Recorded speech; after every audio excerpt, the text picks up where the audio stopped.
joked with him. He sees masters on parking spots. Makes me happy. They're gonna have to hurry. I go to love. I'm all about it. How are you? Good to see you. Always. Hello. I'm Peachy. How are you?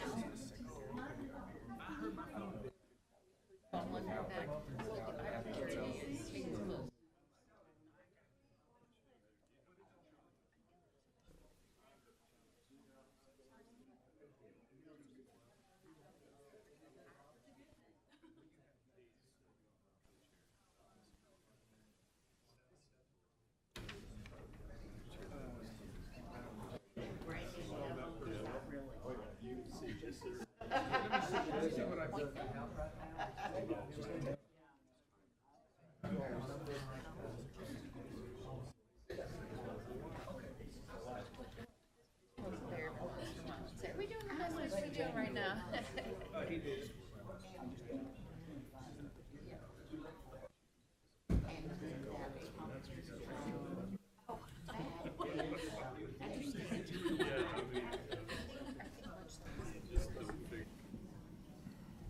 This is our last meeting with the interim.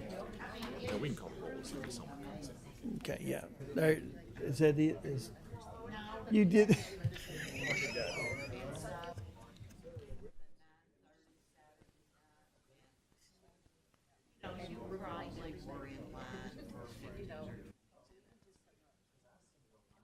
Great. I don't know. Maybe it's executive summary.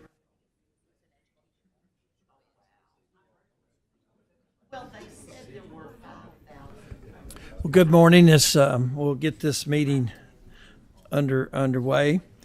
We do not have a quorum yet, so we won't have a roll call or the minutes until we get another one more to attend, so we have a quorum. First up this morning, we'll have Secretary Jim Gray and talk about hiring and retention. I'll go ahead and bump you up there, Mr. Secretary, if that.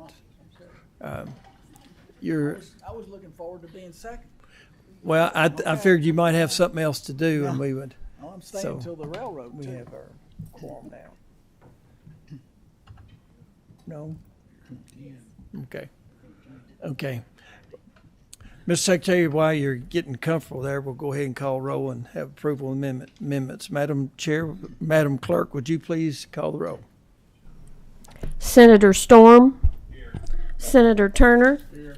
Senator Wilson. Senator Yates. Representative Bridges. Here. Representative Fugit. Here. Representative Heverin. Present. Representative Huff. Here. Representative McPherson. Representative Pratt. Here. Representative Roberts. Representative Stevenson. Here. Representative Upchurch. Here. Co-Chair Santoro. Chair Higdon. Here. We do have a quorum. I entertain a motion to approval of the minutes from the September meeting. We have a motion and a second. All in favor signify by saying aye. Aye. Opposed? Ayes have it. The motion is approved. Now we can get back to our agenda. Secretary Gray, would you and your guest please identify yourself for the record, and the floor is yours. Yes, sir. Thank you, Mr. Chairman. Okay, Jim Gray, Transportation Secretary. Tracy Hyatt, Executive Director of the Office of Human Resource Management. All right, sir. Well, first things first, let me thank you all for inviting us to join you today. We've got several items on your agenda, and we appreciate that. I think I always start off with the same thing, which is to thank all of you for your public service. Genuinely appreciated by your public. I'm also proud to be with Tracy Hyatt, who is our Director of Human Resources and does an outstanding job for us at Transportation in that role. That's a challenging role, especially in today's times, but I suspect it always has been, but it's especially so today. So what we're going to do, we have a few slides. The topic is hiring and retention, a good, timely topic. know that you all are always interested in how we're doing, and that as it relates to hiring and retention in the cabinet. So I have a few slides. I want to start with the cabinet's vision, and part of this was tweaked in the last couple of years, but it's really been fairly stable and consistent for many years, the vision and the mission. The vision of the cabinet, the Kentucky Transportation Cabinet, is we are striving to be national leaders in transportation, where we provide transportation infrastructure and services for the 21st century and deliver new economic opportunities for all Kentuckians. So a real connection there between transportation and economic opportunities, which we all know that you all are interested in. Our mission is to provide a safe, efficient, environmentally sound, and fiscally responsible transportation system that delivers economic opportunity and enhances the quality of life in Kentucky. The vision is a little more 10,000 feet up. The mission is a little bit closer to the lens on the ground, boots on the ground. Just a image here, a picture here of some of the activities. As you can see that a couple of these slides actually show in the background, the one on the bottom left shows the Brent Spence Bridge when it was being repaired after the fire, and the one on the right shows the aftermath of, in the location in eastern Kentucky, the aftermath of the recent floods. So that's all to illustrate that. The next slide actually shows our functional responsibilities, but that previous slide with the images was to show that a lot of things that we do are not on the job description. So these functional responsibilities include improving highway safety, maintaining and upgrading highways and bridges, administering the rural and municipal aid programs, vehicle regulation, driver's licensing, motor carriers, coordinating transit funding with local agencies, coordinating aviation funding with Kentucky's airports, coordinating the waterway and ferry boat funding and rail, and coordinating railroad funding. And you're going to hear more about that on your agenda later in the day. As I said, I've learned in the last 2 years and change that a lot of the activities of the department, the functions of the department, were not on the original job description that the governor asked me to, or invited me to participate with, and a lot of that has included, Mr. Chairman and members of the committee, a lot of that has included our response to natural disasters and other events like the Brent Spence Bridge. But what I want to say is a real shout out to all the team members, all the employees of this cabinet. I'm going to tell you how many we've got today and where it used to be to illustrate the efficiency that is within this cabinet and the Department of Highways today. This is an organization chart. It's the typeface is too small, so don't dwell on that. It's basically to illustrate the different departments and divisions of that associated with the transportation cabinet. Okay, let's go to the next one, Tracy. But before we get to this slide, don't look at it too closely yet. I want to mention that Department of Highways represents about 80% of the total employee population. 3,600 out of, I think that's about 80%, 3,600 out of 4,100. And what you're going to see here is the decline in full-time personnel in the cabinet over the last 10 years. 10 years ago, there were 4,645 employees in the cabinet.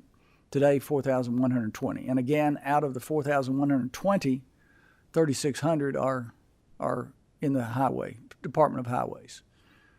So you see that's roughly a 12%, I believe, 10 to 12% decline in personnel in the last 10 years. Now, what is causing this? What's driving it? The next slide will tell us a little bit about that, a little bit of background. Well, actually, let's do employees by division. I talked earlier about the highways, so that's the number that, and it's in the light blue there in the pie chart, the Department of Highways employees. These all of these 4,120 employees are managing roughly, the budget of the Transportation Cabinet is $3.7 billion.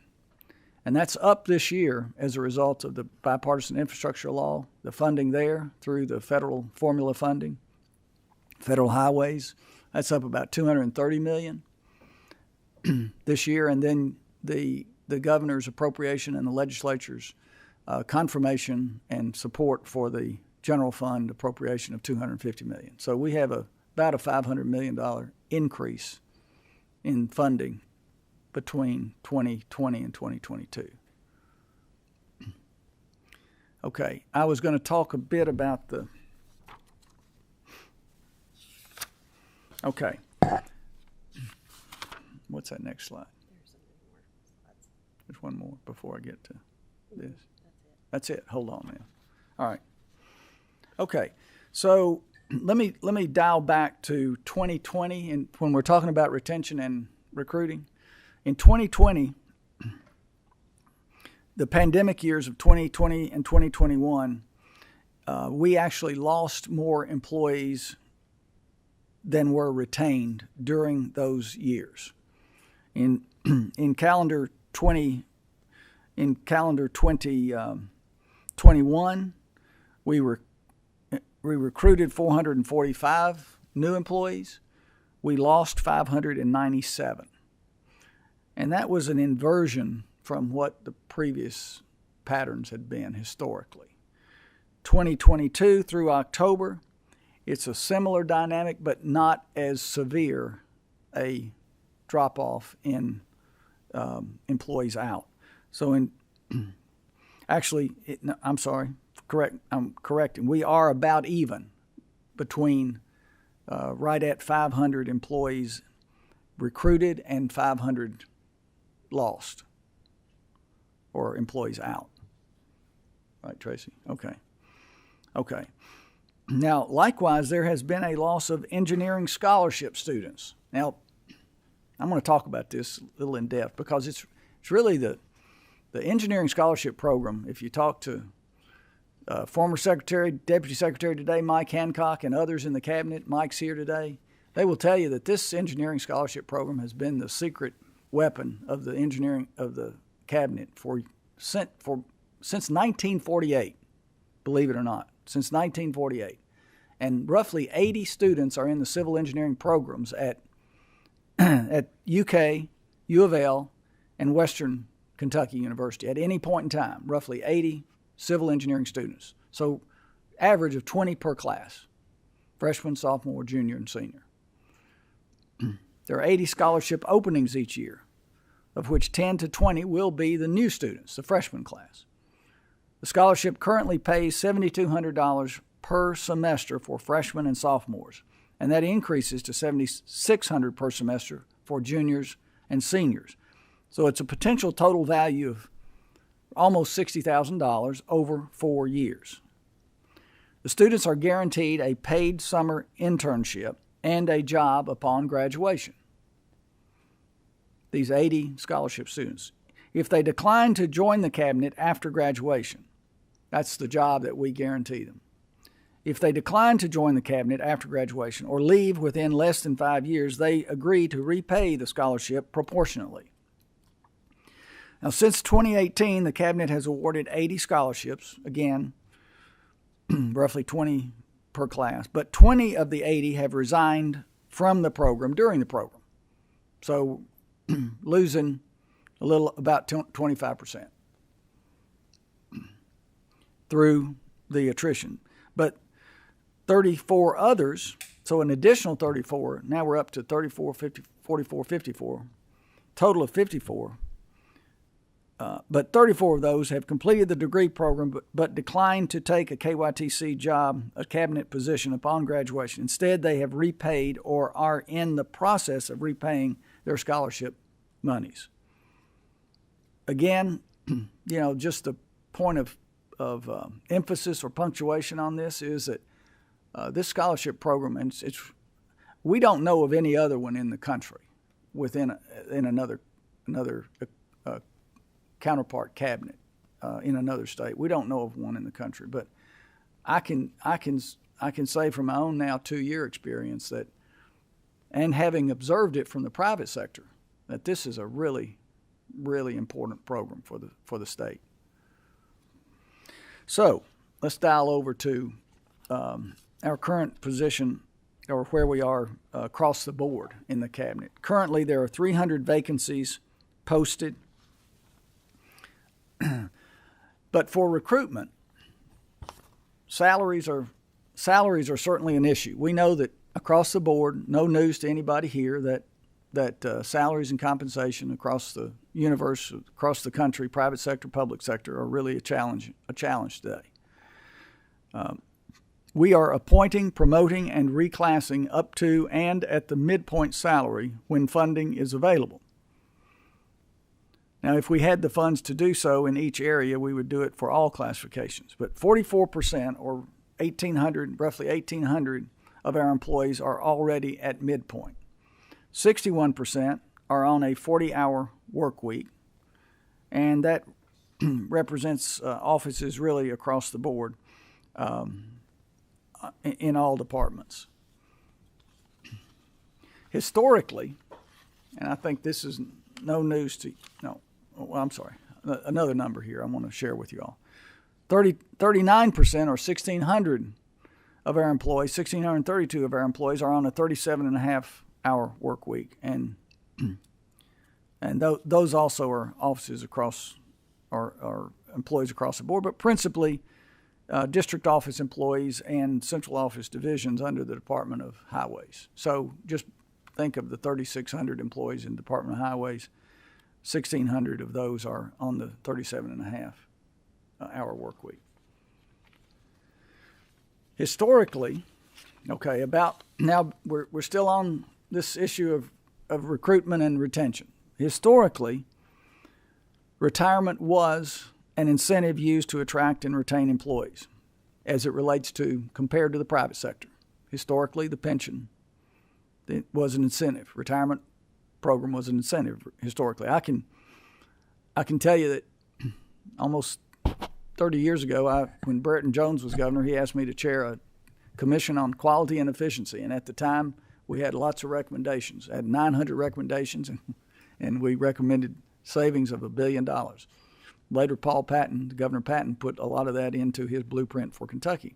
But one of the things that we talked about was the retirement system, and how improvements could have been made then. But by and large, it was viewed as a real benefit in recruiting compared to the private sector. I knew that because I was in the private sector and competing for those same employees. But today, that's really no longer the case. It is not a recruitment incentive today. There are three retirement tiers. 42% of our employees are Tier 1. That is, employees that were hired before September the 1st of 2008. Non-hazardous and hazardous positions. They pay 5% for non-hazardous or 8% for hazardous of their salaries toward retirement contributions. 27 years of service for full retirement. Unlimited sick leave can be used for service credit. So that represents 42% are in that Tier 1 system. 25% of transportation cabinet employees are in Tier 2. Those are employees hired between September 1st, 2008 and December 31st of 2013. They pay an extra 1% for health insurance contribution to the health insurance fund, which is not credited to the employee's account. And the rule of 87 for non-hazardous, which means employees must be at least 57 years of age and with their age and years of service equaling 87. So 25% are in that Tier 2, hired between 2008 and 2013. 33% are in Tier 3, which are the employees hired since January 1st of 2014. The rule of 87 also applies here, but sick leave cannot be used for service credit.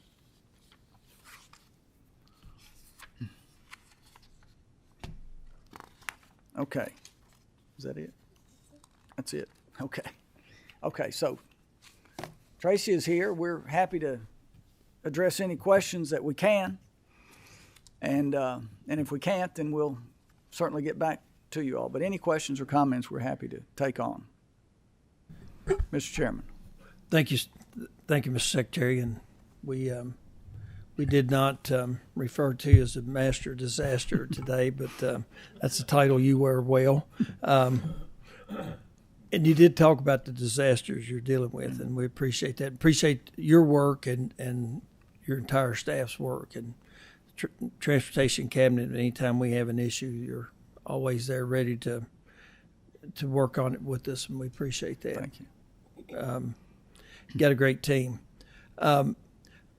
Couple questions till some of my colleagues here ask a few, but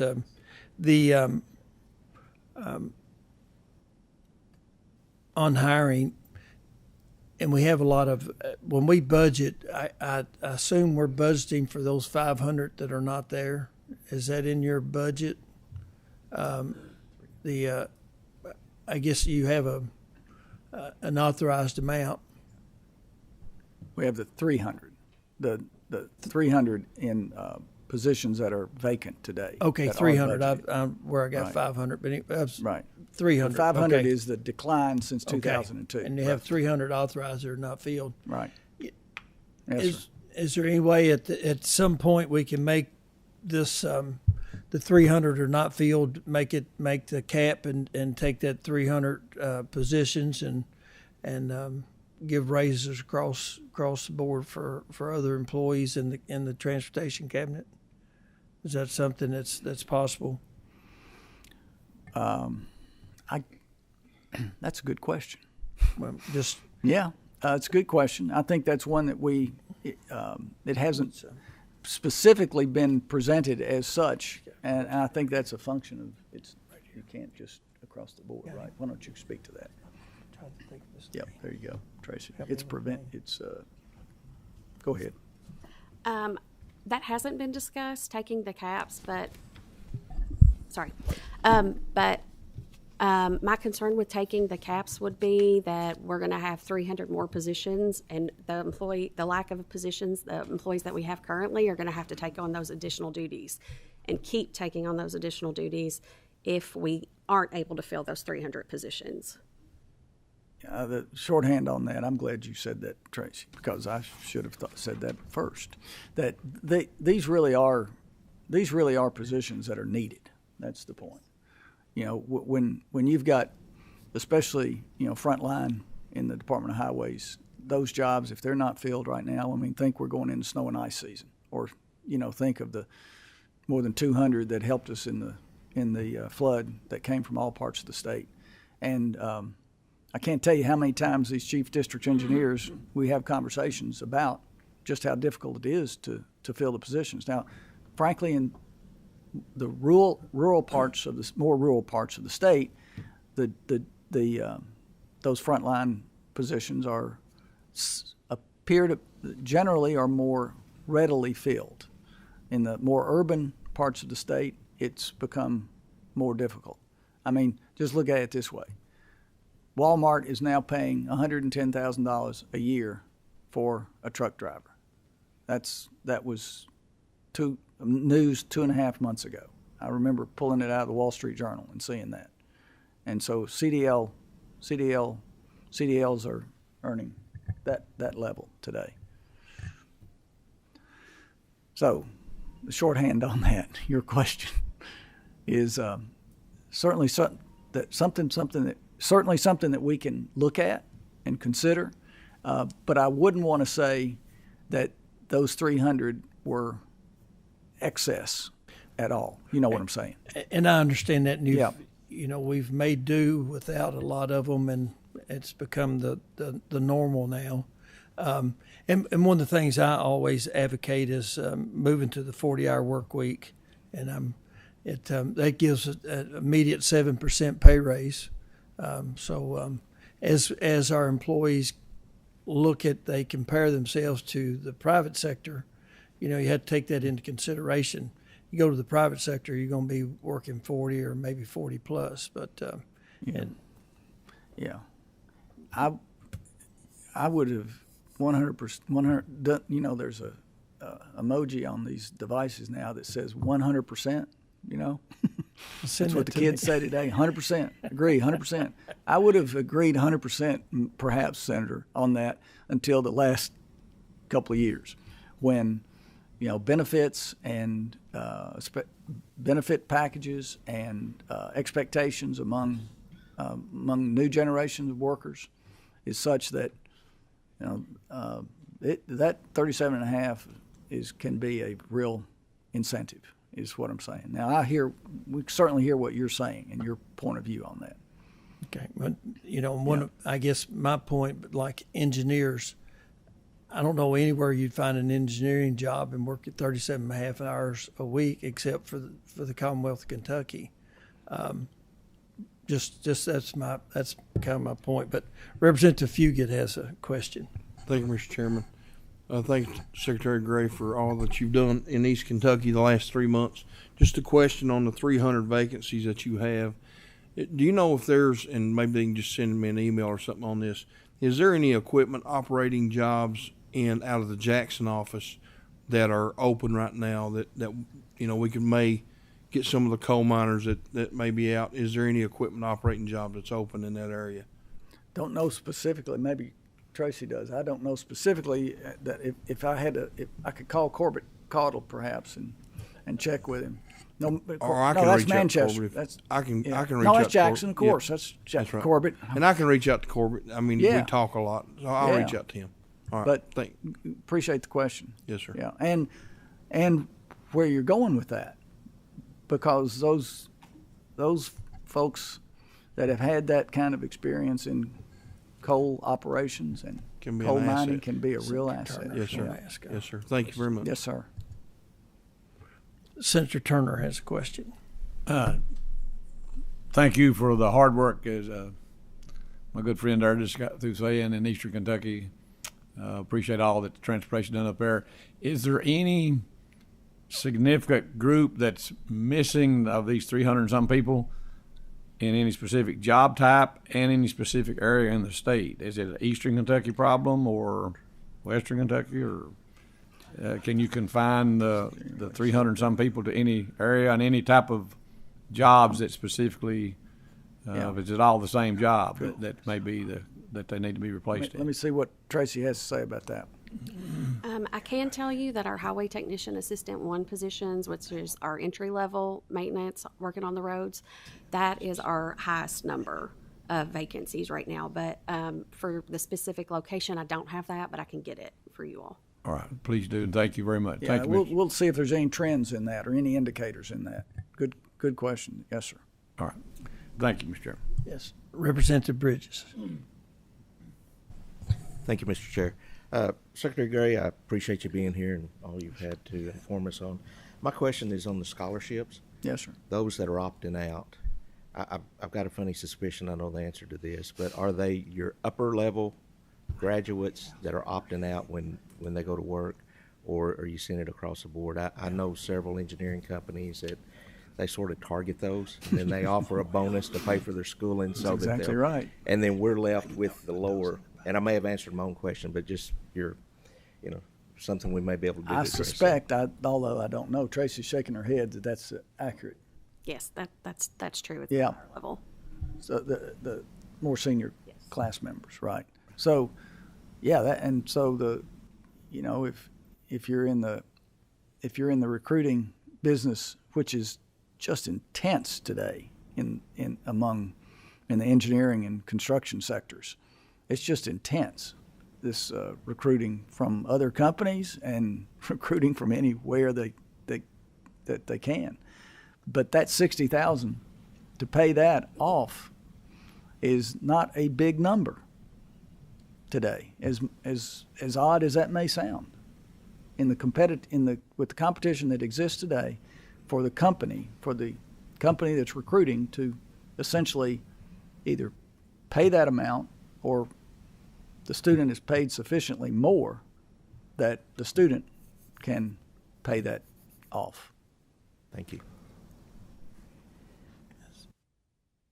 Representative Pratt. Thank you, Secretary Gray, and you all do a great job. I appreciate it. I have a question. Again, you said 61% is on a 40-hour week, 39% on a 37.5-hour week. What's the reason for a 37.5-hour week? I'm just curiosity. And then I'll add to it. It's a family tradition. Here's my answer. For as long as I've been working the transportation cabinet, the majority of them have been 37 and a half. So I don't have the specific reason, but I can try to go back historically and look to see. But I don't have the answer. Again, this is not a gotcha question. I'm just curious. I mean, Secretary Hancock was saying that has been, the 37 and a half has been the historic number as long as you can remember. 44 years. 44 years. Okay. So I suspect don't know that it was considered a benefit or an incentive to recruit and to retain at a point in time, when you're competing with the private sector. I mean, that's something that we have to think about pretty much all the time that I've seen since been in these government roles. Again, when I see 37.5 weeks, I mean, I agree. Senator Higdon is if you're already there, might as well do a 40-hour week. And like I said, something we did was we went to 410s, and if we switched back from 410s, I believe my crews would probably take me out back and hang me. But but again, I was just curious, if you're already there, why not do a 40-hour week? But again, I was just curious as why that was at. That is a part of the conversation. The 410s is often a part of the conversation. We found it helping efficiency, and trust me, you guys do a great job in efficiency. But thank you, sir. Yeah. Representative Santoro has a question. Over here, sir. I have a statement, Tracy. You may know this. Do we ever have anyone from the private sector come to work for transportation? I think it's a mass exodus where I am. They leave us and go private. Does it ever come back? Yes, we do have people coming back from the private sector, but usually if we have employees that leave, it's employees that are coming back or former KYTC employees. So we don't have a whole lot of new private and sector employees coming to state government. We just can't compete. No. That's all. I guess, hate to say it, but we had a recession. Everybody wants a government job then because you got a paycheck. So, sorry, but that's true. That's the facts, Thank you. I do, I do want to punctuate that there's certainly a willingness to entertain, and we have seen the progression toward the 40 and recognize what Senator you're saying and what Representative Pratt is saying. And what we have to do is balance. What we need to do is always balance, the current conditions that we're dealing with competitively and the job requirements and what's expected there. Yeah, I understand, and of course, two concerns I think it would help. One, it helps the take-home pay when you compare it to the private sector, and two, as we're short in staff, if you have the current staff working a few more hours a week, then it kind of picks up the slack. So I just that's kind of my. Representative Fugit has a question. Well, it's not really a question, just a statement. When I was working at the state police as a radio dispatcher, we got paid for 37 and a half hours a week. However, we were there for 8 hours a day, but we didn't get paid for lunch, is the way they explained it to us. So I would say, the people that are out there working are there 40 hours a week, but they're not getting paid for their lunch break, is basically the way they explained it to me when I was dispatcher in 1991. So been a long time ago. But Mr. Secretary, not to dwell on this too long, but one of the complaints we heard, back last year was the time to hire. Get an applicant, ready to offer them a job. You figure out who you're going to hire. but it takes so long to get the okay back from the personnel cabinet that by the time you were ready to hire that person, it already moved on to something else and was no longer interested. Apparently that's improving because I haven't heard that complaint lately. Could you update us on that? The governor's made a real effort to improve that cycle time. Well, apparently it's working because I haven't heard the complaints. Okay. We can always, always opportunities for improvement, but the governor's has made a real emphasis on that. While we have you here, yes, sir. And as update on the BSB or the grants. Well, yes, sir, we can do that. We not unexpectedly, the applications were oversubscribed. The applications for the $12 billion in the bridge investment, the bridges of national significance, and the mega projects. Two buckets there actually, and not unexpectedly, there are more applications and a lot more requests. However, we still believe that the Brent Spence Bridge is the poster child for this legislation.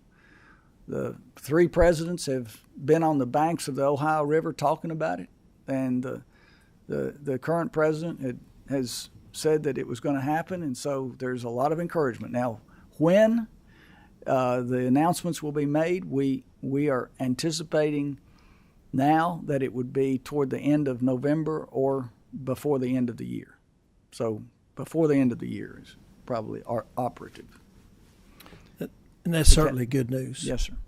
I get a lot of questions on timeline on charging stations. Apparently, a lot of people out there would like to have that type of work.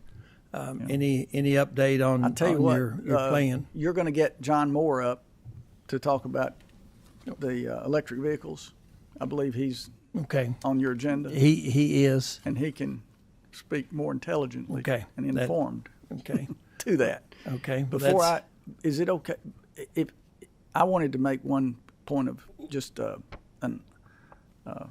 what's that called? Point of privilege, if you can. That's the Secretary of Transportation has that. Please I appreciate that. Well, I think I'm told that this may be the final meeting of the interim, and it would be remiss of me if I did not point out what a pleasure and how much I've learned in working with Representative and Chairman of the Budget Committee, Representative Sal Santoro. When you think of the words public service, I don't know anybody in my career in public service that represents the public as well, or has for 15 years, on 16 now, than Representative Sal Santoro. And I know he's sitting there, so he won't let me overdo it. But I just wanted to say it's been a real pleasure. And for the people of Kentucky, the billions of dollars that he has provided oversight for in the transportation budget, the people of Kentucky have been the beneficiaries. So I agree 100%, and thank you for saying that. And I'm sure we'll have some others to chime in here shortly because we kind of opened the floor up for that. And you're correct, everything you said. And this is his final meeting, and we have a resolution by this committee, and at this time, we'll have that read for you. And like I said, any other members, and Sal, this is the truth. We did not coordinate that, but since he brought it up, it's a perfect. The time, Mr. Secretary, your timing was perfect. So, if you would, Perry, please. Justin, please read the citation or resolution. Know ye that State Representative Sal Santoro was recognized and honored for his many years of distinguished service to the General Assembly and the citizens of the Commonwealth. A graduate of the University of Cincinnati who earned a master's degree from Xavier University, Representative Santoro is a former Kentucky State Trooper and an experienced businessman who currently serves as president of Santoro Electric Company. In addition to his professional achievements, he is a pillar of his community who generously lends his time and talents as chair of the Florence Fire Protection District, a member of the Associated Builders and Contractors and the Knights of Columbus, and a devout Catholic and faithful member of St. Paul Catholic Church in Florence. His career as a state leader began in 2007 when he was elected to serve the interest of House District 60 in Boone County as a respected member of the Kentucky House of Representatives. Over the course of his legislative tenure, he has earned a stellar reputation for his tireless support of conservative values in Kentucky's Republican Party. He currently provides his leadership and expertise as a vital member of the Banking and Insurance, Appropriations and Revenue, Transportation and Licensing, Occupations and Administrative Regulations, and is co-chair of the Budget Review Subcommittee on Transportation.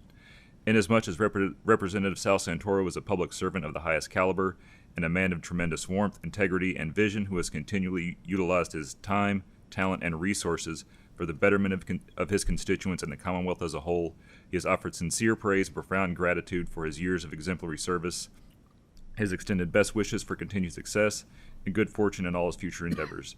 And on the motion of Senator Jimmy Higdon and the members of the Budget Review Subcommittee on Transportation, is hereby deemed by this honorable body most worthy of its recognition.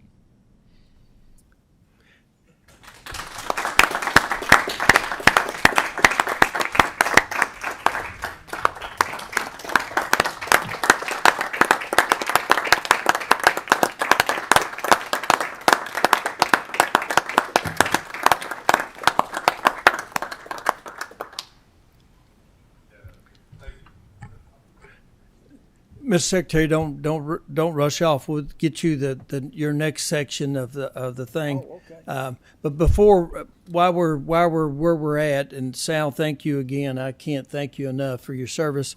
I have this citation to present to you. Timely Bud is here, Mr. Secretary. If you don't mind, I'll get a picture with the three of us. You can get in on presenting. Thank you. Thank you. Thank you.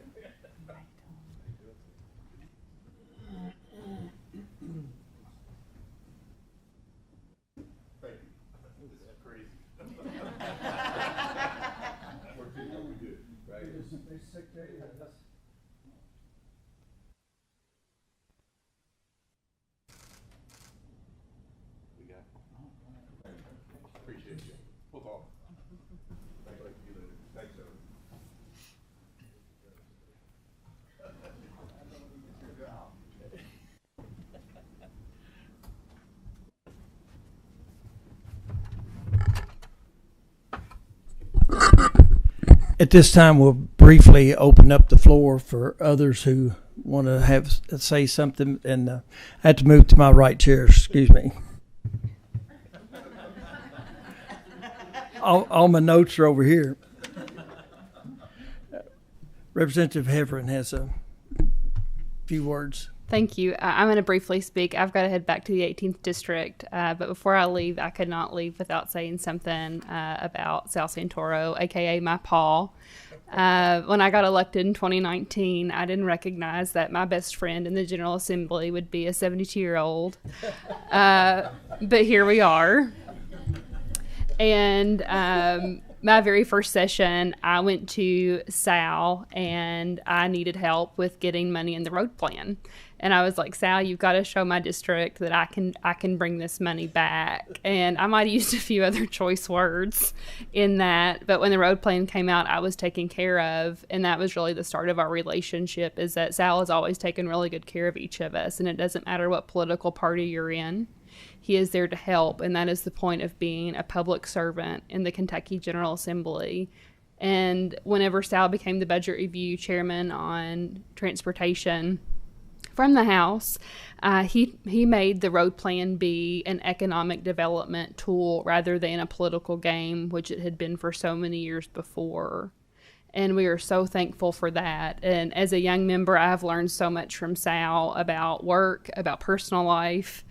He always jokes and says I can be he can be my therapist. If I want to pay him $250, I can just lay on his couch and tell him my problems rather than me going to my own therapist. But times are really hard in the General Assembly sometimes, and it gets very stressful. And I know that you can always go to Sal for a laugh or a hug. And at night, I will miss being able to split dinner with my pa. I am now taking applications for someone who will split dinner and go to McDonald's just to go get an ice cream cone with me. I'm going to end it with this because I've had a lot of personal privilege, so thank you, Mr. Chairman. Kentucky is a better place because Sal Santoro was born and because he served in the Kentucky General Assembly representing the 60th District. And my life is better because I get to call Sal Santoro my best friend. So thank you, Mr. Chairman. I'm glad you were born, Sal, and I'm glad that you're not going to be far, and I look forward to visiting you and Sharon in Florida. Thank you, Mr. Chairman. Representative Stevenson. Thank you, Mr. Chair. And Sal, I just want to say thank you so much for what you have done for me in the 88th District. And I tell people all the time, you know, we all know there's a lot of partisan bickering and things that happen here. But when you walked into your meeting for your district and what you needed for, your people and your roads, that you always got a fair shake and your district always got a fair shake. But Representative Roberts, who could not be here today, sent me some words to read for you. Wow. She is watching from her district, and she wanted to thank Chair Santoro for all the time and diligence he put into the transportation budgets every cycle. If folks watching don't know, he made time to meet with every single legislator and to allow them to bring their district's transportation needs to the table. In a time of hyper-partisanship in politics, Chair Santoro remained a statesman and a scholar, and his commitment to doing what was best for the state as a whole is a testament to his time in office and the legacy he leaves here. Best wishes, Sal. I'm grateful to have served with you in the House and in the Northern Kentucky Caucus. Awesome. Thank you, Representative Fugit. Thank you, Mr. Chairman. I came here in 2017 and never been in the political world. And so when you come up here, you try to find somebody that's got something in common with you so you have somebody to talk to. And somebody said Sal was a trooper. And so I went to Sal. We became friends that very first year. And we always referred to each other as trooper when we passed each other in the hallway. And but one thing about Sal, there's the airport project that we tried to get funded for so long. I appreciate you believing in our vision to see that airport road and all that to expand, and I appreciate your work to help me get started on that airport road project, and because of you, I believe the airport project will be finished, and the whole entire region of East Kentucky will benefit because of you, and I appreciate you very much. Thank you, Sal, for your service, and we'll all have you on speed dial. Don't change your number on us, okay? We'll have questions. I just want to say this transportation department's great. There is number one. Amen. It's been a pleasure. Thank you. You've certainly been dedicated. We appreciate that. Mr. Secretary, railroad funding overview. That's next. It's not next on the agenda, but you're at the table, so. Ask Jeremy Edgeworth to come up and help me. And I know this is something that Representative Santoro has lobbied for to make sure that we had not oversight, but some advocate in the transportation cabinet for railroads. Yes, sir. So let me, Mr. Chairman, thank you for inviting us to speak to the railroad funding issue. Jeremy Edgeworth, it on your agenda, it describes him as the engineering technologist, Department of Highways, and that's the way it is in the officially in the roster. But what he really does is he's responsible for our freight, rail, and waterways. He is the coordinator for our freight, rails, and waterways. And so I'm going to let Jeremy take it over, and I'm here to help if I can. Go ahead, Jeremy. So good morning. I've been asked to discuss the railroad funding within the Transportation Cabinet's budget. Jeremy, if you will, identify yourself for the record, and the floor is yours. Jeremy Edgeworth. I'm the Freight, Rail, and Waterways Coordinator within the Division of Planning. So I've been asked to discuss the railroad funding within the Transportation Cabinet budget. There is a single budgetary allocation for rail in the Transportation Cabinet budget. In our current budget, House Bill 241 allocates $1.6 million from the Highway Construction Contingency Account for public safety and rail service improvements.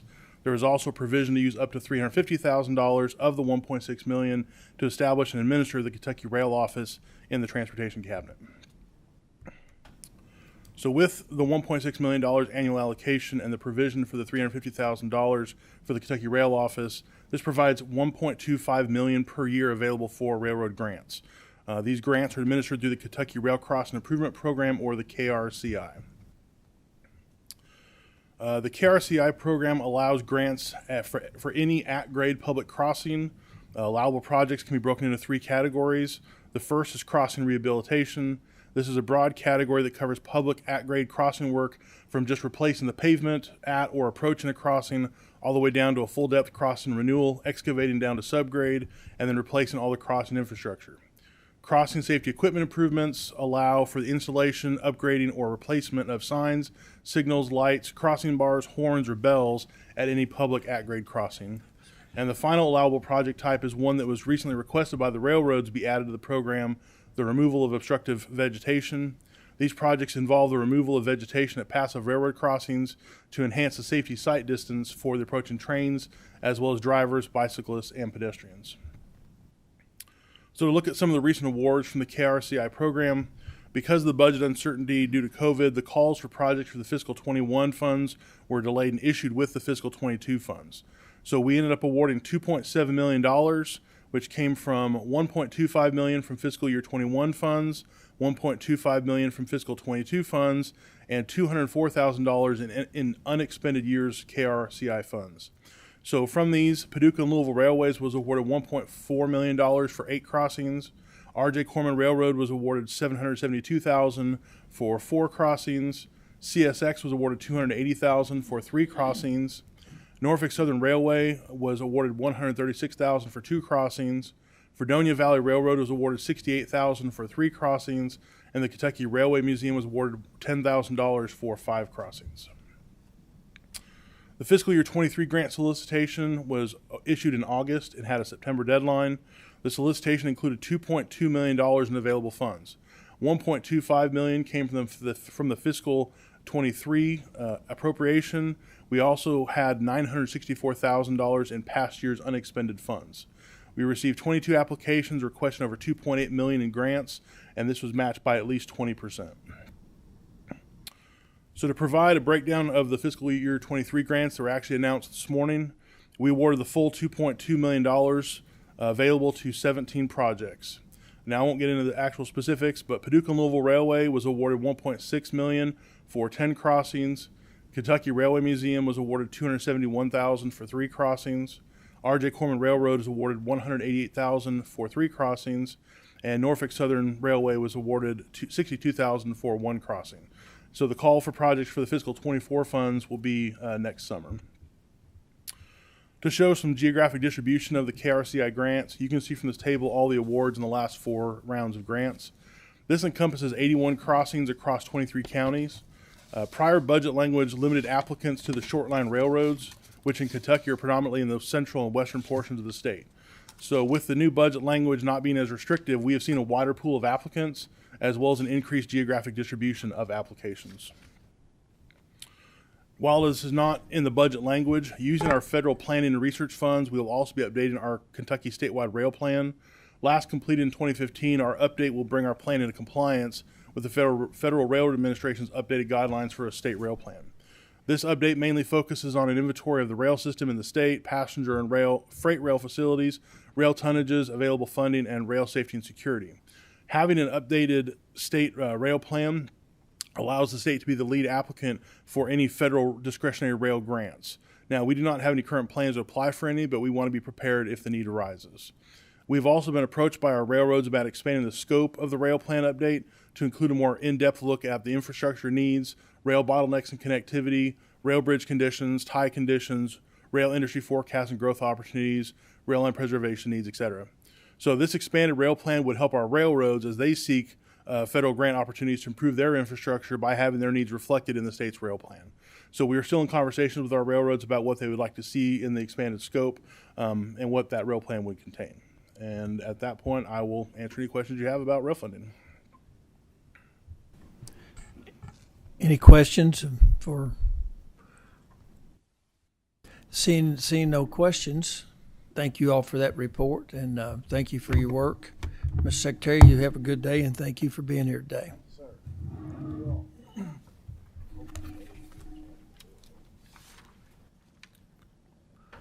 Which one's that? Okay. Okay. Next up, John Moore and Justin Harrod. We're going to talk about electric vehicles. Gentlemen, introduce yourself for the record, and the floor is yours.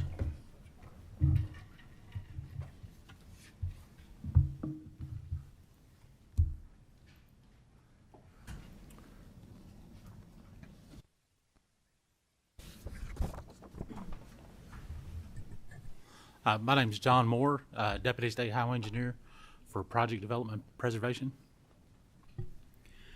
Good morning. My name is Justin Hare with the Kentucky Transportation Cabinet Division of Planning. Been asked to give an update of the National Electric Vehicle Infrastructure Deployment, and so we're going to do a quick recap and then hit along some of the updates along the way. So we'll review the major elements of Kentucky's Navi plan. Just to start off, want to share the plan vision, and the plan's vision is to create a reliable, accessible, convenient, and affordable EV charging network that supports transportation choices, energy diversification, economic development, and environmental sustainability for all Kentuckians. Just to start off, just want to share a reminder of the identified high priority EV corridors. This includes the primary interstates, the interstate spurs and parkways, as well as a number of other highways in Kentucky to help fill in the gaps in the network.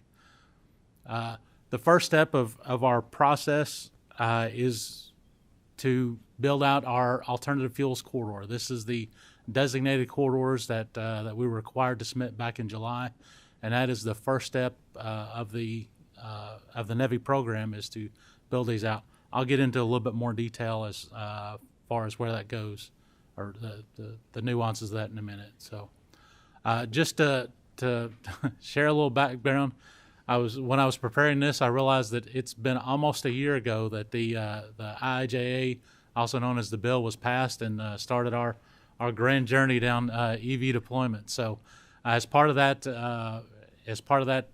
reauthorization, they established the National Electric Vehicle Infrastructure, or Navi program. In that program, there's formula funds that come to Kentucky in the amount of $69.5 million over the 5-year period. And there's also a discretionary grant program. It's competitive. It's open to all comers. There's $2.5 billion available nationally, and we have not received guidance of yet. We're expecting that sometime in the late of this year, among some of the other things that we're expecting out of the joint office. So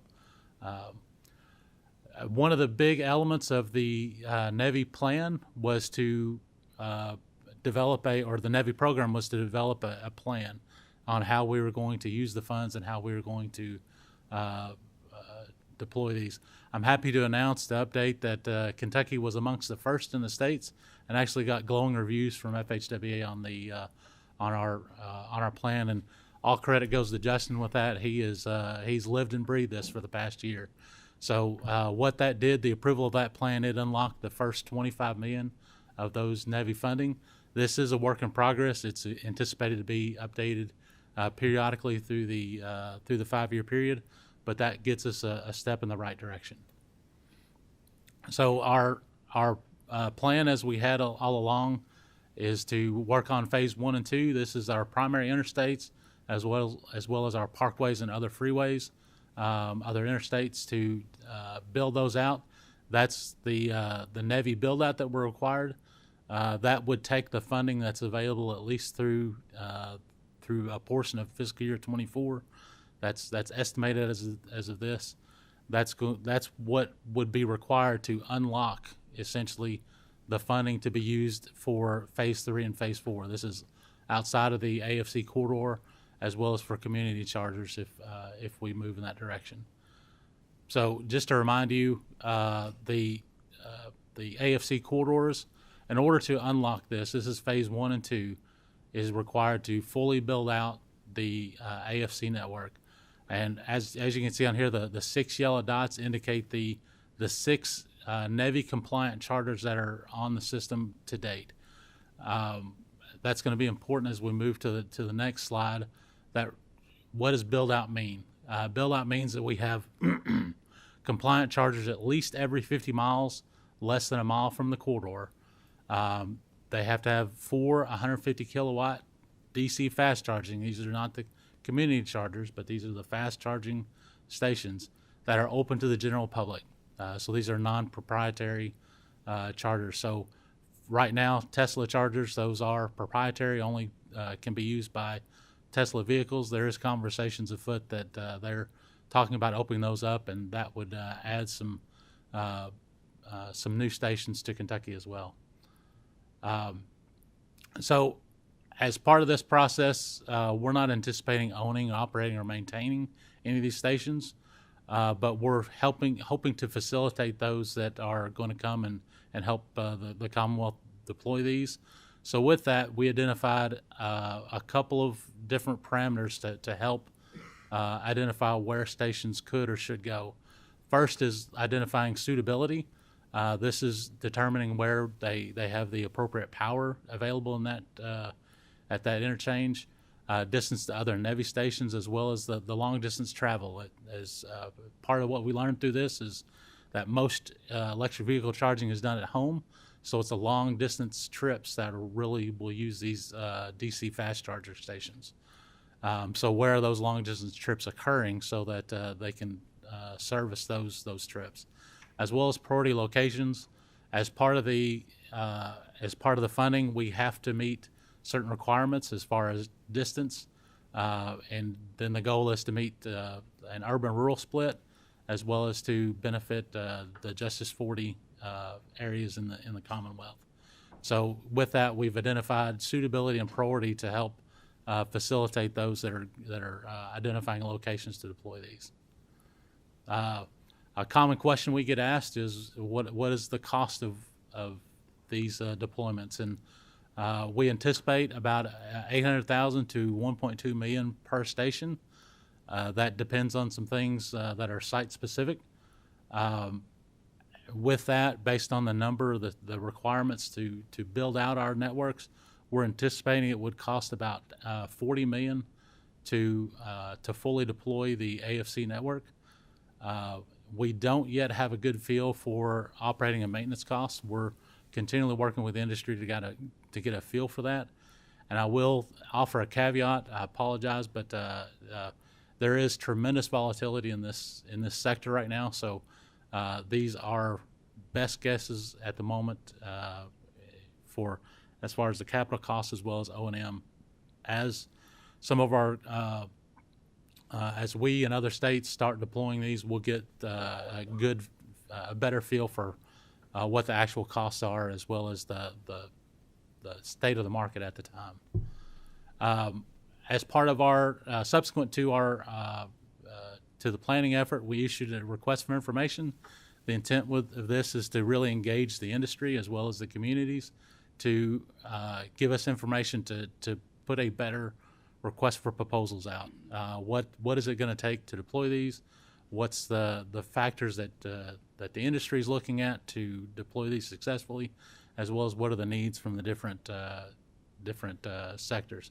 And Justin has been meeting with these folks over the past month, in-depth meetings all throughout the month, and we continue to meet with others that come out and identify sectors that are interested to follow up with. So this has really helped develop these next steps, and we're continuing to work through that. They met all the way up through, I think, last Friday, so it's a work in progress as we move forward. Just to give you a cross section of those that we did meet with, based on the RFI, we've had 36 different responses, and we met with all of them to dig in a little bit further on their comments and better understand their positioning and their their nuances of their comments. So, to answer Senator Higdon's question from before about schedule, we're anticipated. I've been pressing Justin quite a bit, and because now we've got money burning a hole in our pocket, as I've told him. But one thing that we learned out of our RFI is that the industry wants us to be careful, and so we're taking intentional steps forward, but we're still being as aggressive as we feel comfortable with to get these funds out and start the deployment of these. With that, we anticipate in December to get a draft RFP out, and then with the intent of actually getting contracts in place in the February or March timeframe. And so with that, we'll be amongst it'll be aggressive, but and ambitious, but we feel comfortable moving forward. That's a viable timeline moving forward. So with that, be happy to entertain any questions, and by me being Justin. Okay, all right. How, I guess my first question is how I know you gave some criteria for determining locations, but $800,000 per location, that's I would think you would have a lot of people seeking that particular location. How will they be selected, and is there a match from those who are selected to get these? Will they be putting up any type of match? Yeah.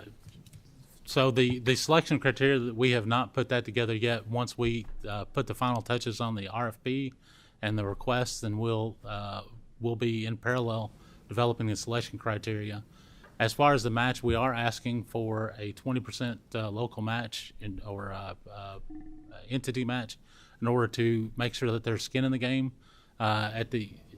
We are concerned if we don't have some applicant skin in the game that it could deploy, and then one common issue with chargers is that they're not maintained or operated over the long distance. So if they've got some of their own investment in there, that it will make it more robust in the long term.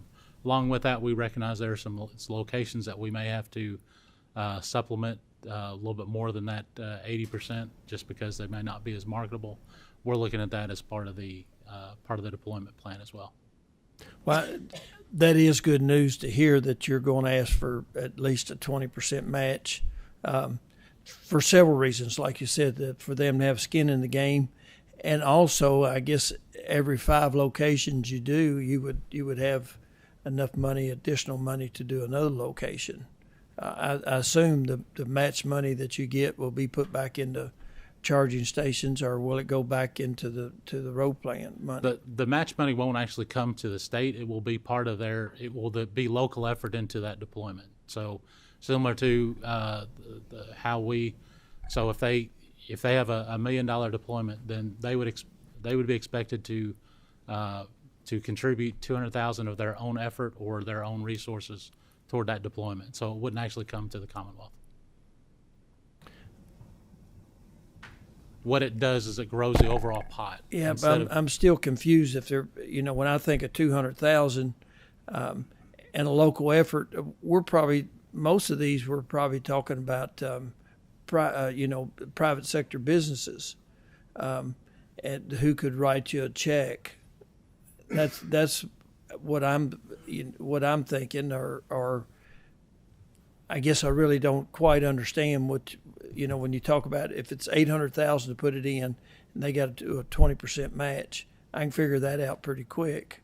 But explain to me why there wouldn't be money exchanging hands on a match. In that case, with the situation that you indicated, $800,000 deployment with a 20% match, that'd be $160,000 of local match or of private entity match. So we wouldn't give them a full $800,000. We'd give them $680,000 toward that deployment, and then they would be responsible for the balance of that cost. Okay, I thank you. That helped me better understand that. Senator Turner has a question. Thank you, Mr. Chairman. A little bit of a statement first before the question. Looking at your first map, it shows in the gray over there on eastern Kentucky and all across the state. Then on the second map, where it's all blackened, you keep everything in. In fact, one gray one out in western Kentucky over there next to Lake Barkley, it's gray, and you blacken it. And then you leave off everything in eastern Kentucky except I-64. Now, when I go to Buffalo, New York, I take off and go up 119, which is a federal highway, hit 23, which is a 4-lane highway that runs up and connects to 119, which is a 4-lane highway, and goes all the way through Pennsylvania. And when you go up through Buffalo, New York, you get all the northeastern traffic. That's the way it comes south. And you come down 23, and it runs down to Kingsport, which is a 4-lane, and goes across and hits where you're going on to South Carolina, or you're going to head south and go to Florida, wherever. So we're leaving out the whole traffic area of eastern Kentucky in the initial part of this, if I take your map as being true, except I-64. And we're in the process of building a multi-million-dollar park in Bell County that's going to be humongous. So we're working on trying to get the roads done through there, because 119 is the main road.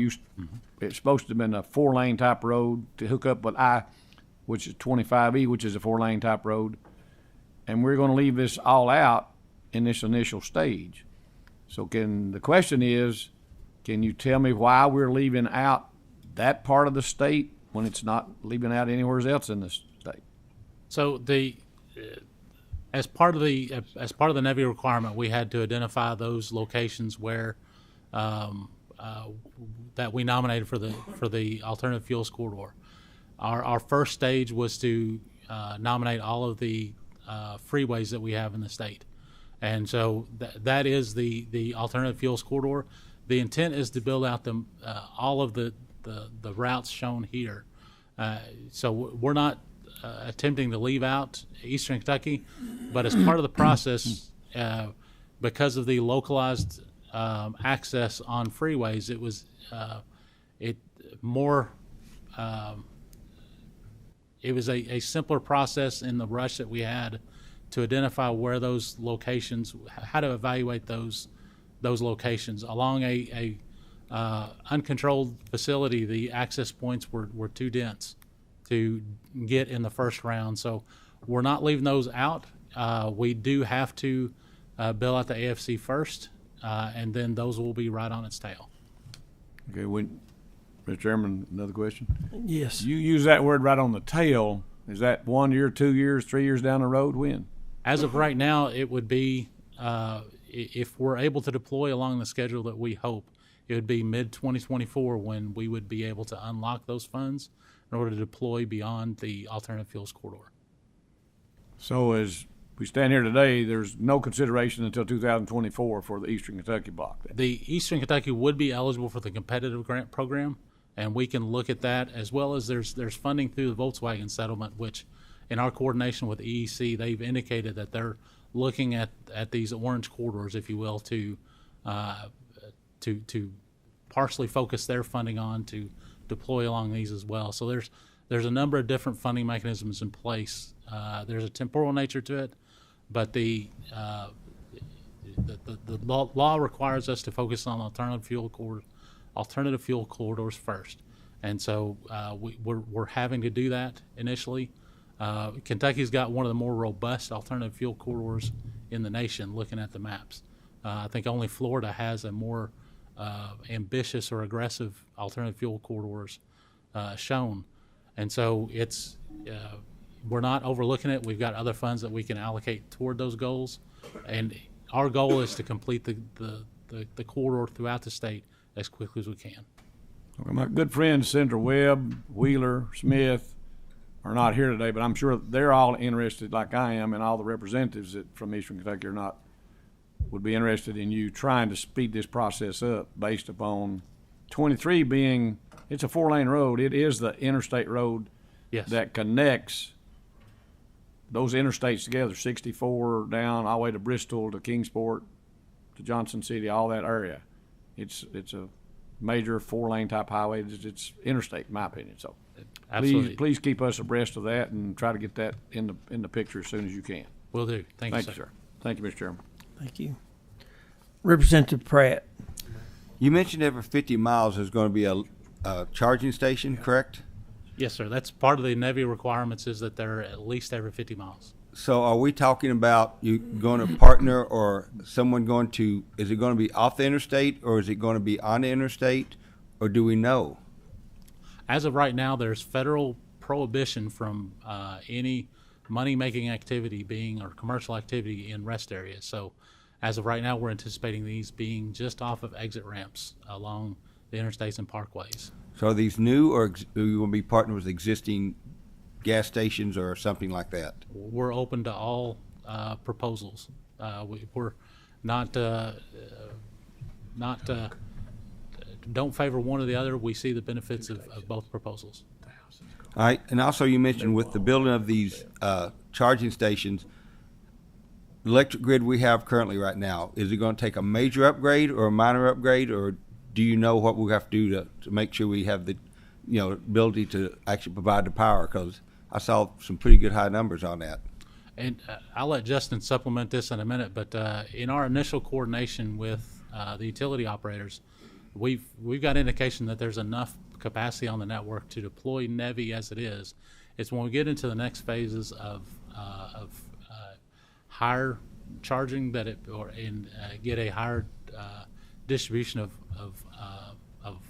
at-home charging that it may become problematic, but that's a little ways off.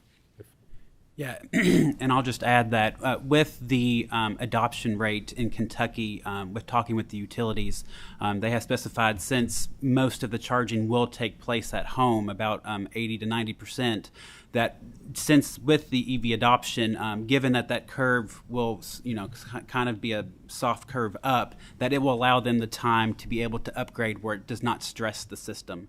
And as John mentioned, once we start looking at perhaps these ports getting a little bit more kilowatts, like 350 kilowatts per port on some of the other corridors or whatnot, then that's when we would have to probably go back to the utilities and be like, all right, can we have the station here, or would we have to upgrade the substation at that point? But to John's point, what he mentioned about right now, given what the Navi is requiring, there should be sufficient substations out there right now, given the locations that are out there that we found. Thanks, sir. Representative Upchurch. Thank you, Mr. Chairman. Just to clear a couple things up, on the Tesla stations, do we know how many units that Tesla has in Kentucky? We do. I don't have that number unless you have, Justin. It's been a while since we've looked at it, probably earlier this year, but I think it was somewhere between like 20 and 30 stations, I think. Okay. When you say station, are you talking stations with multiple charging units, or? To be honest, I don't know that much about Tesla superchargers. That was just kind of like, where is a supercharger located? Okay. But I do not know the details of what the supercharger entails. I may reference you to our secretary after the meeting if he can probably identify where they're at. He might be able to do that. And just to clear up the cost, is when you say $800,000, is that $800,000 per unit? And when I say unit, just one charging unit? That's for a station deployment, so that would be 4 150 kilowatt plugs, and that's making some assumptions regarding what what site specific upgrades may be required to, depending on the distance to the 3-phase power or other improvements that may be required on that site. So okay. It'll be a very custom application. Okay, thank you. Co-Chair Santoro. Thank you, Mr. Chairman. You just answered my question. I think 4 at a charging station? Yes, 4 150 kilowatt chargers are required at a station. So every 50 miles, correct, we're going to have one. So if the BP station is closed, are we going to restrict them to stay 24/7, there are some. I will say that there are some requirements out there that there's a noticed proposed rulemaking, a final rule that's in development with the feds, and we do not have that back yet. We anticipate that these will be required to be available 24/7, but until that final rule comes out, we won't know for certain. But we don't anticipate a great variety from the parameters that we were given to develop the plan. So we anticipate that would be the case. One more, Mr. Chair. Yes, sir. Now I'm going to go to the heart of the whole thing. Our road fund gets no money for all these charging stations. We need money. We need to consider something in the future because they're riding on my roads for free. Thank you. So noted. Good point, Mr. Co-Chair. Senator Storm. May I have a chance to ask two questions? You may. Thank you, Mr. Chairman. Approximately how long does it take to charge a battery from empty to full? With a DCFC, it's anticipated to be about a 30-minute charge, and that's with a 150 kilowatt charger.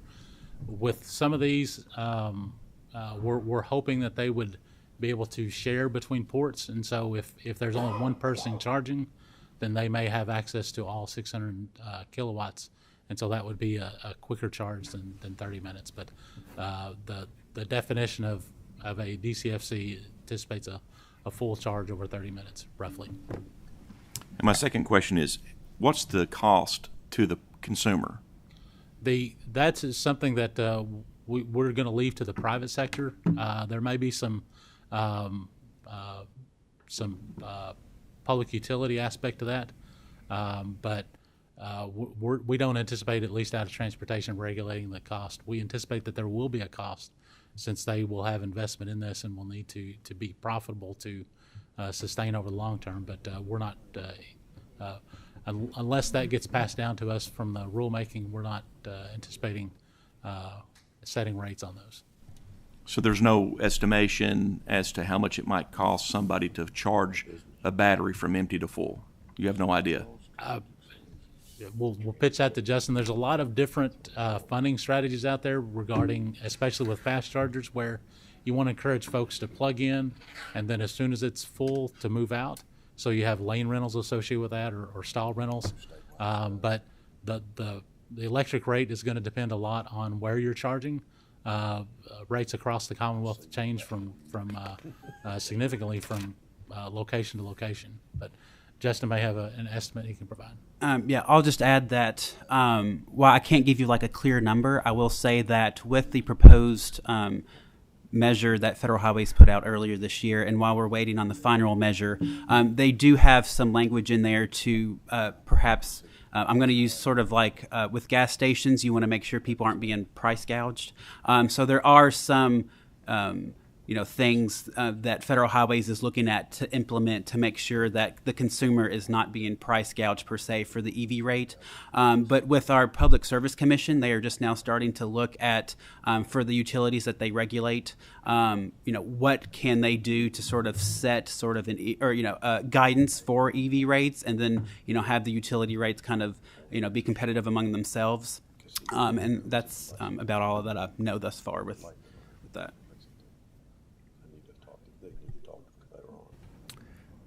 Thank you.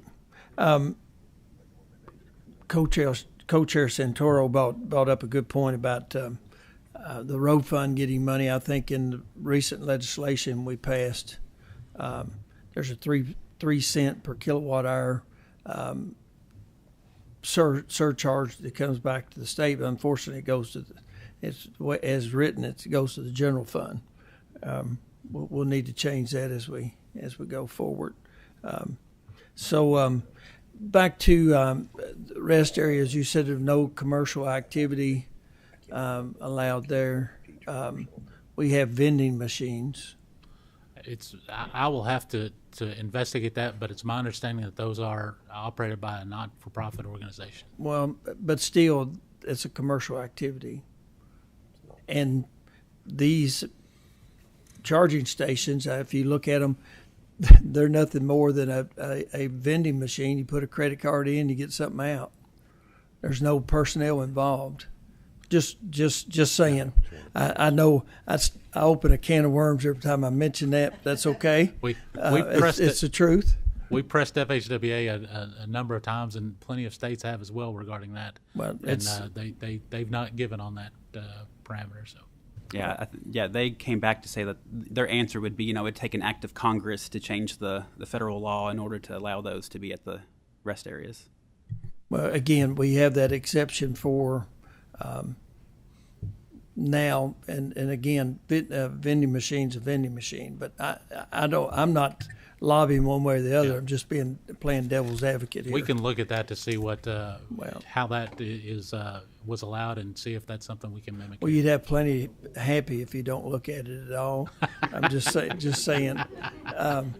But just technically, I would make that argument that we do allow commercial activity at rest areas. Any other questions?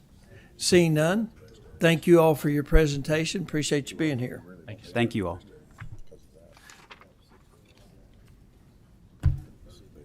And we save the best for last. Commissioner Bobby Joe Lewis. Thank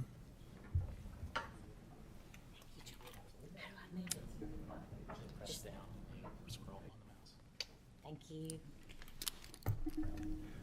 Commissioner Lewis, thank you for being here today. I certainly appreciate your work and dedication to the Transportation Cabinet and to our a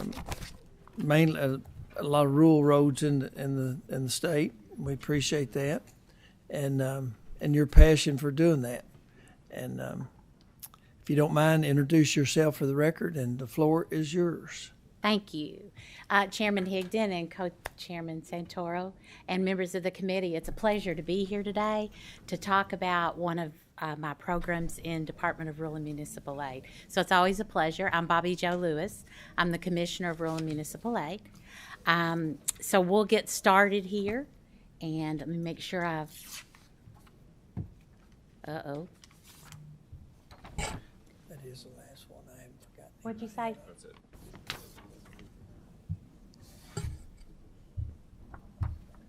Oh, there we go. Okay, I got it. Okay, first of all, I wanted to introduce you to the staff of Office of Local Programs, and I've also got the Commissioner's Office on here. As I said, I'm Bobby Joe Lewis. Gail Smith is the Executive Advisor. Deborah Powell's our Executive Administrative Secretary. And then we have the Office of Local Programs. Michael Jones is the Historic Preservation Program Administrator. Jackie Jones, Executive Staff Advisor. She's also our CMAC Administrator and our Scenic Byways Coordinator. Kimberly Tompkins is a Federal Program Specialist, one of our TAP Program Administrators, and then Holly Crosswaite. She is also a Federal Program Specialist and TAP Program Administrator. Pretty proud of these folks. They work hard, and we're working hard on local programs. All right, there are federal funding opportunities in the local programs because we've got the Department for Rural and Municipal Aid, and then we've got Rural Secondary Roads, which I'm sure you've all heard a lot about. And then you've got the Office of Local Programs, which includes TAP, the Transportation Alternatives Program, and Congestion Mitigation and Air Quality Program, or in short, CMAQ. These are reimbursement programs, and I wanted to make sure to punctuate that. They are not grants. They're reimbursement programs, and they're funded 80% federal funds and 20% local match. All right, the Transportation Alternative Programs is the reason I was asked to be here today, and I understood that you all wanted a funding update, that you wanted to know the amount of current awards, and the type of projects that qualify under this program. So that's what we intend to talk about today. All right, the Transportation Alternative Program. How do you apply for this for TAP funding periodically and based on funding availability? We completed an application cycle earlier in federal fiscal year 22, and we're planning to hold another funding cycle in federal fiscal year 23. Application forms are on our KYTC forms library. When we get ready to send those out, there's a notice sent via email. We do that to county and city officials. We do it to the ad districts. We send it out to the chief district engineers in all of our 12 KYTC transportation districts. We send it to all the local public agency coordinators. So the persons inside your county and city officials' offices who have been the coordinators for previous programs. We usually keep our application cycle open 60 days. And then upon closing the application cycle, staff begins the evaluation process, which is reviewed and ratified by FHWA to confirm the competitiveness of the process.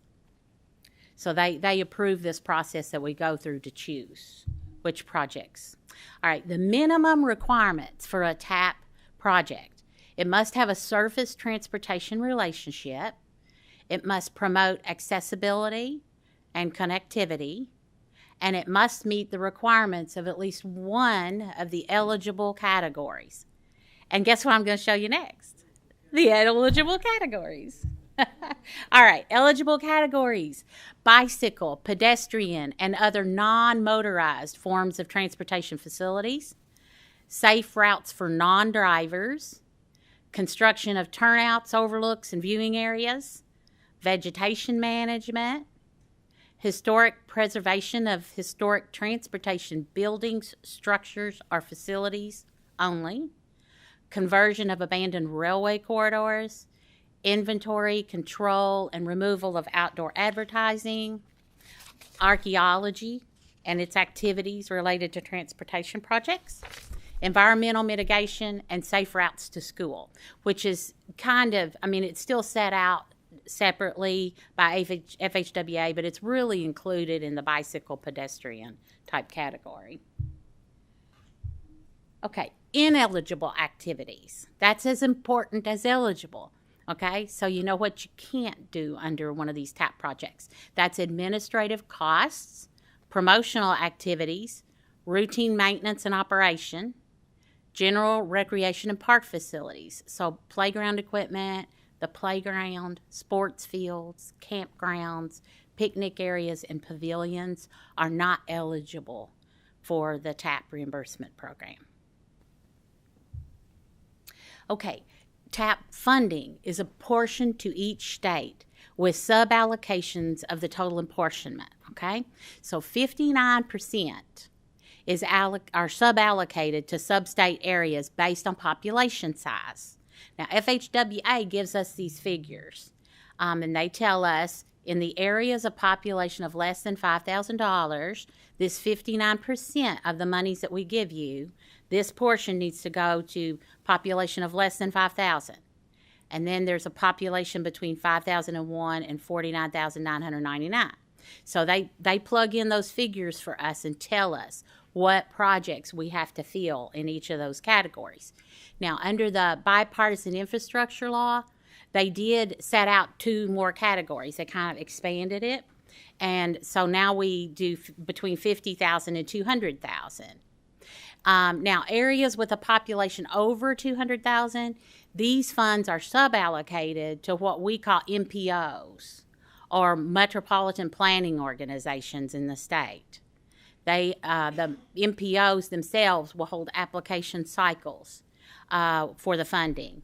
The projects are administered through our office. MPOs have their own structured criteria with FHWA, and that's your larger population areas, like in northern Kentucky, Jefferson and its area, and includes some out of state, like across the state lines, okay?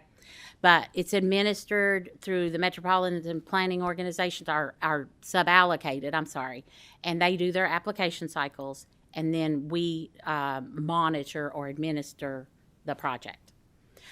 Sub-allocated funds in this category cannot be transferred. They have to stay within the categories that FHWA gives us. They must be spent on TAP projects in areas that meet the population criteria. Now, 41% for any area of the state using a state competitive process, and this is referred to as flex funds. So if we run out of money in one category, we can use flex funds. If we have a really good project, we can use flex funds on that project. Okay, in 2022, we had 31 projects awarded. It was a total of $17,040,727. There was an impact of on 646,342 Kentucky residents. I love to hear that because these projects are all across the state, and what I just told you were the eligible projects or bicycle, pedestrian, and non-motorized forms of transportation. So what have we got? We've got sidewalks and bicycles, multi-use paths in all areas of the state, which is promoting getting people out, getting them moving, right? Which we all want. That's a good thing. We are scheduled to receive $16,657,240 in federal fiscal year 23, and we plan to conduct an application cycle to address additional worthwhile projects in the Commonwealth very soon. If I can get it coordinated, I plan to start that at the first of the year to do some more projects. This is our local programs contact information. The email address is listed at the bottom along with the telephone number. Please feel free to call us at any time. And I am happy to provide any additional information that you need or want. And if I don't have it, I'll find it. I'll get it to you. Any questions? Well, thank you. Okay, Senator Turner has a question for you. Yes, sir. Since it's kind of new to me, I'd like to, if you would, get me to those 31 projects you had. Yes, sir. So I can see if any of those type would fit in my counties I represent in Eastern Kentucky. Oh, yes, sir. As a matter of fact, You don't I have to get know them one today. of them was. You can get them to me later, and I'd appreciate that. Okay, you have Harlan, right? I got Floyd, Letcher, Bell, Harlan, Knott. I got 5. So. Well, in preparation for today, I looked it up to see what was on the list, and you had Harlan. So I know that there's a project in Harlan for, well, if I had my glasses on, I could probably see it. But, Safe Routes to School, Fairview Community, North Williams. That project. Fairview's was in Harlan, yeah. But I'd like to see them so I could look over them and see if Oh, sure. No any problem. of the counties, and I could help work with them to get some benefit from. Yes, sir. Yes, sir. Would you like for me to email that or send it over to? Either way. Okay. You can email it to me, and I'll give them an email when we get up from here. Okay. Wonderful. Any other questions? Yes, Representative Thank you, Santoro, or It's- Co-Chair Santoro. It's not a question, Commissioner. Thank you very much, because we beat up on you a lot. Everyone does. And really, you take all the calls. I really appreciate it. Keep up the good work, and thank you. Well, thank you, sir. That's very kind of you. Yep. I'll say amen to that too. You do answer your calls, and if you're not available very soon, we'll get a call back. So thank you for. Yes, sir. I try to do that, but I haven't heard much from you lately.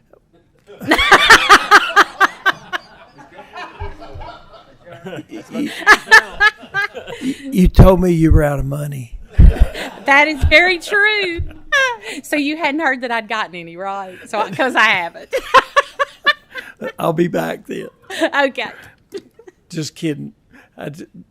You've No, it's answered all always my- a pleasure to be here. And if you have any questions at all, most of you probably have my cell phone number. I didn't make the same mistake this time. Someone told me the last time I testified that I probably shouldn't put my cell phone number on the PowerPoint because it's on YouTube. And as I understand it, everybody can see YouTube. So if you need my cell phone number, just see me afterwards. Or text me and I'll share it with you. There you go. But one that I've been very interested in the TAP fund, and how many we see what you awarded, and you had 31 projects. Yes, sir. How many applications do you receive in a typical cycle asking for worthy projects? Of worthy projects, we had 62 62. And it totaled 43,242,806. 40. Wow. Yeah. Now this is federal dollars. It is, sir. Yes. Can we intermingle state dollars with No. that? Cannot. Okay. Because one of the reasons I was interested in it, we get a lot of sidewalk projects in the road plan, and I think cities have gotten the idea that let the cities used to build sidewalks. Now they want us to build their sidewalks, and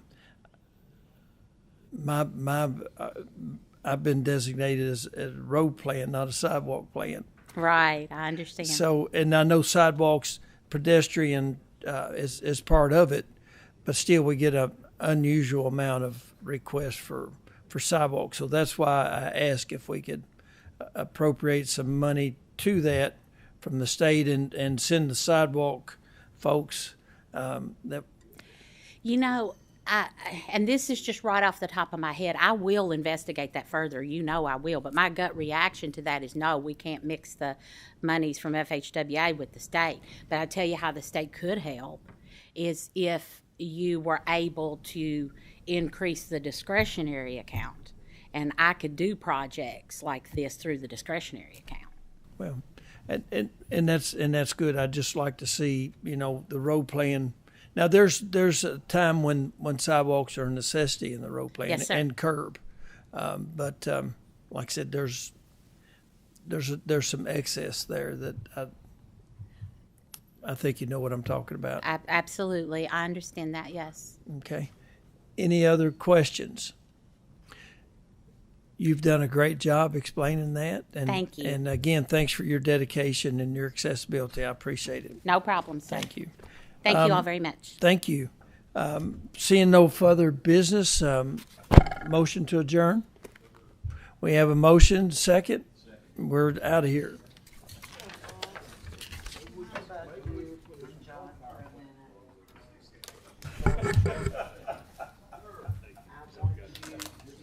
Did you take the? I'm gonna give that to Sal. Oh, you get the whole thing to him? Yeah, because he needs an envelope put it in. Carry it around. Yeah. I'm sorry you won't get to use it again. It was about full anyway. I'm really surprised about it. David? All right. Justin, I keep wanting to call you by your last name. Thank you all.